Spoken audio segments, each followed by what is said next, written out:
उसके बाद पहली बार पार्क क्यून सुक अपनी न्यू बॉडी के साथ स्कूल में जाता है और टीचर उसे इंट्रोड्यूस करवाता है। तो बच्चों, ये है पार्क क्यून सुक, ये स्कूल में न्यू है और इसे कोई भी परेशान मत करना, ठीक है? जाओ पार्क, जहाँ सीट मिले वहाँ बैठ जाओ। और सारी लड़कियां तो भाई अपने पार्क भैया की फैन बन जाती है और सारी के सारी एक दूसरे से बात करने लगती है, यार कितना हॉट है, काश ये मेरा बीएफ होता। और सारी के सारी पार्क को ही देखने लगती है। लेकिन पार्क क्यून सुक को इन सबसे कोई मतलब नहीं आता। उसे तो एक पुराना सीन याद आता है जहाँ वो स्कूल में जाता है और किसी के पास बैठता है। लेकिन पार्क क्यून सुक उसकी तरफ देखता है और वो लड़का उसे बोलता है कि अगर तुमने मुझसे बात करने की कोशिश करी तो मैं तुम्हारी जान ले लूंगा। और तभी वो अपने बगल में देखता है और वहाँ उसे वही लड़का बैठा दिखता है जिसने सड़क पर पार्क क्यून सुक की पिटाई की थी। और फिर वो अपने सामने देखता है और उसे वही लड़की दिखाई देती है जिससे वो सड़क पर टकराया था। और पार्क क्यून सुक मनी मन बोलता है, भाई यार कहाँ फंस गया, अब तो नहीं बचने का भाई मैं। और तभी एक लड़की तैयार वैयार होके मस्त लिपस्टिक वगैरह लगा के पार्क के पास आती है। हेलो पार्क, मेरा नाम हैनुल है, तुमसे मिलके अच्छा लगा। तभी पीछे से कुछ लड़कियां बोलती है, अब क्या है इसको, जब भी कोई हैंडसम लड़का देखते चेप हो जाते, कोई काम वाम नहीं क्या इसको दूसरा। और तभी जिन सियोंग बोलता है, हैनुल जाके अपनी सीट पे बैठ जाओ, फ्लर्टबाजी बंद करो। और ये पागल लड़की पार्क क्यून सुक के पास ही बैठ जाती है। और जिन सियोंग मनी मन कहता है, अरे यार ये सारी की सारी लड़के एक जैसी होती है, एक मिनट कहीं मेरी मीचिन भी तो ऐसी नहीं है। और मीचिन भी भाई पार्क क्यून सुक की तरफ ही देख रही होती है। और ये देखकर जिन सियोंग का चेहरा तो भाई बड़ा गंदा बन जाता है। और फिर पार्क क्यून सुक कैंटीन में एंट्री करता है और सभी का ध्यान पार्क के ही तरफ होता है। सभी पार्क की ही बातें कर रहे होते हैं। तभी अचानक से हैनुल आती है। हाँ भाई, वही पागल लड़की जो कुछ टाइम पहले पार्क से मिली थी। और ये उसे बताती है कि यहाँ सभी के अलग अलग ग्रुप है, ये फिजिकल एजुकेशन वाले हैं, वो डांस वाले हैं और वो है स्टैटिक के 14। और हैनुल पार्क क्यून सुक से पूछते हैं कि पार्क तूने आर्ट्स को चूज करी। और तभी हमें एक पास्ट का सीन दिखाया जाता है जिसमें पार्क क्यून सुक की टीचर पार्क की मॉम से बोलती है, जहाँ हम स्टूडेंट्स को जॉब्स के लिए तैयार करते हैं और पार्क के नंबर बहुत ज्यादा कम है, इसलिए हम इसे कोई अच्छा सब्जेक्ट नहीं दे सकते। लेकिन पार्क की अटेंडेंस काफी सही है, इसलिए हम उसे आर्ट्स दे सकते हैं। लेकिन पार्क हैनुल से झूठ बोलता है और कहता है, मैंने आर्ट्स इसलिए ली क्योंकि मुझे हिस्ट्री पसंद है। ये सुन के हैनुल खुशी में बोलती है, मुझे भी हिस्ट्री बहुत ज्यादा पसंद है, अब तो हमारी खूब जमेगी।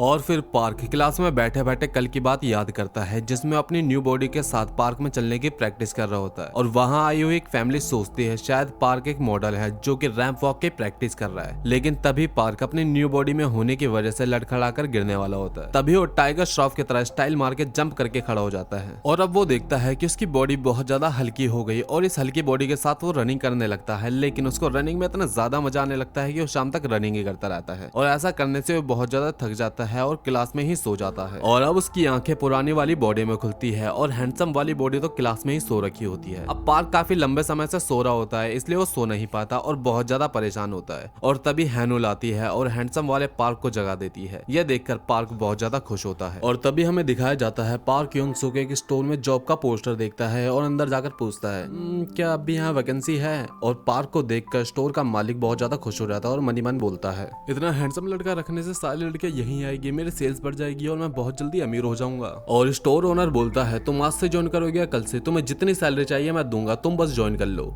और पार्क क्यून सुक बोलता है, सर मुझे जॉब अपने लिए नहीं अपने एक फ्रेंड के लिए चाहिए थी। और ये सुनकर स्टोर ओनर भाई ही उदास हो जाता है। और फिर पार्क क्यून सुक अपनी पुरानी बॉडी में जॉब के लिए आता है, लेकिन स्टोर ओनर उसे मना कर देता है और कहता है, तुम तो स्टूडेंट हो, तुम्हें सिगरेट के नाम कैसे पता होंगे? लेकिन पार्क क्यून सुक बहुत जल्दी जल्दी सारी के सारे सिगरेट्स के नाम बता देता है। और मनी मन कहता है, हाँ स्कूल में सारे के सारे लोग सिगरेट मुझे से मंगाते थे, इसलिए मुझे सारी सिगरेट्स के नाम पता है। और फाइनली पार्क क्यून सुक को जॉब मिल जाती है और कहता है, चलो मुझे फाइनली जॉब तो मिल गई, अब मैं खुद का खर्चा तो निकाल लूंगा। और एक पेपर निकालकर अपनी बॉडी के बारे में लिखने लगता है।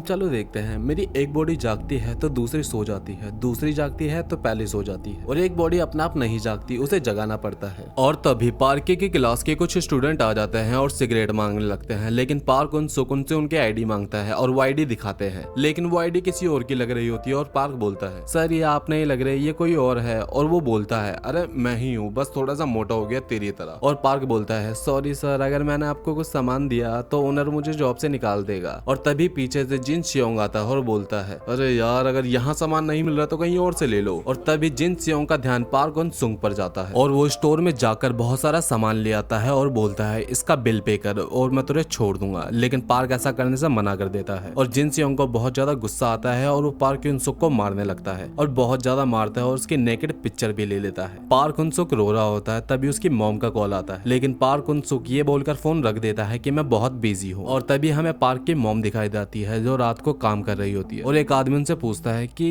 तुम इतने रात को काम क्यों कर रही हो। और तभी पार्क की मॉम बोलती है, मेरा बेटा दूसरे शहर में पढ़ाई कर रहा है और मुझे उसकी पढ़ाई के लिए पैसों की जरूरत है, इसलिए मैं रात को काम करती हूँ। और अगली सुबह सारे पार्क की उस नेक्ट पिक्चर का मजाक बना रहे होते हैं, और मजाक बनाते बनाते कहते हैं, ये तो एकदम सुअर की तरह लग रहा है, इसको जन्म देने वाली इसकी माँ भी ऐसी होगी। अगर मुझे इसकी माँ मिल जाए तो मैं उसका भी यही हाल करूंगा जो मैंने इस मोटे का कराया। और पार्क हुन सुक उसकी मॉम के बारे में ऐसी बातें सुनकर गुस्से में आ जाता है और उस ग्रुप से कहता है, हे, तुम्हें इन सब के बीच में उसकी मॉम को नहीं लाना चाहिए। ये बोलते समय इस येलो बाल वाले लड़के का ध्यान भी पार्क पर होता है, और ये येलो बाल वाला लड़का कौन है इसके बारे में हमें आगे पता चलेगा। पार्क हुन सुक की ये बात सुन के मीजिन का ध्यान भी उसी की तरफ जाता है। जिन सियोंग को ये पसंद नहीं आता और पार्क की तरफ एक पंच कर देता है, लेकिन पार्क हुन सुक उसके पंच को डॉच कर लेता है, जिसे देखकर सब हैरान हो जाते हैं, क्योंकि पूरा स्कूल जानता है जिन सियोंग का पंच कितना ज्यादा फास्ट होता है। और पार्क हुन सुक अपने मन के अंदर बोलता है, मैंने बचपन से इतने ज्यादा मार खाई है कि मुझे अपनी ओर आता हुआ हर एक पंच दिखाई देता है। पहले मेरा शरीर से डॉच नहीं कर पाता था क्योंकि मैं मोटा था, लेकिन अब मैं हर एक पंच को डॉच कर सकता हूँ। और जिन सियोंग के सारे पंचेस को डॉच कर रहा होता है, और तभी उसे तैसियोंग की बात याद आती है, जिसमें तैसियोंग कहता है, अगर किसी को नॉकआउट करना है तो सीधा